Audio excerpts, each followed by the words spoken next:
હવે જો તમારી સાથે સાયબર ફ્રોડ થાય છે તો તમારે એફઆઈઆર નોંધાવવા માટે પોલીસ સ્ટેશન જવાની જરૂર નથી. તમે ઘરે બેઠા જ એફઆઈઆર નોંધાવી શકો છો. હાય, હું છું હેલી. તો ગુજરાતમાં E0 એફઆઈઆરની શરૂઆત થઈ ગઈ છે.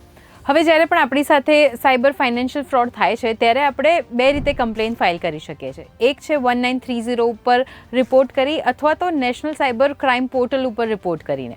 અને એફઆઈઆર નોંધાવવા માટે થઈને આપણે સ્પેશિયલી પોલીસ સ્ટેશન જવું પડતું હતું, પણ હવે નહીં જવું પડે, કારણ કે હવે ગુજરાતમાં કમ્પ્લેન કરતાની સાથે જ E0 એફઆઈઆર જાતે જનરેટ થઈ જશે અને જે લાગતા વળગતા પોલીસ સ્ટેશન હોય ત્યાં એ કમ્પ્લેન પહોંચી જશે.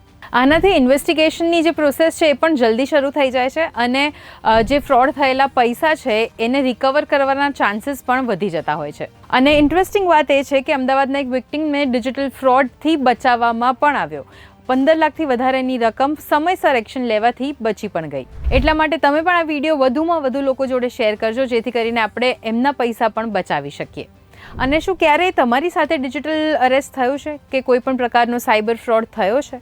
ઇફ યસ તો કમેન્ટમાં કહેજો કે કેવી રીતના એ ફ્રોડ થયો, જેથી કરીને બીજા લોકો એ કમેન્ટ્સ વાંચે અને પોતાની જાતને સાવચેત કરી શકે. અને આવા જ ઇન્ટરેસ્ટિંગ વિડીયોઝ માટે ગુજરાત સમાચારના પેજને ફોલો કરી લો.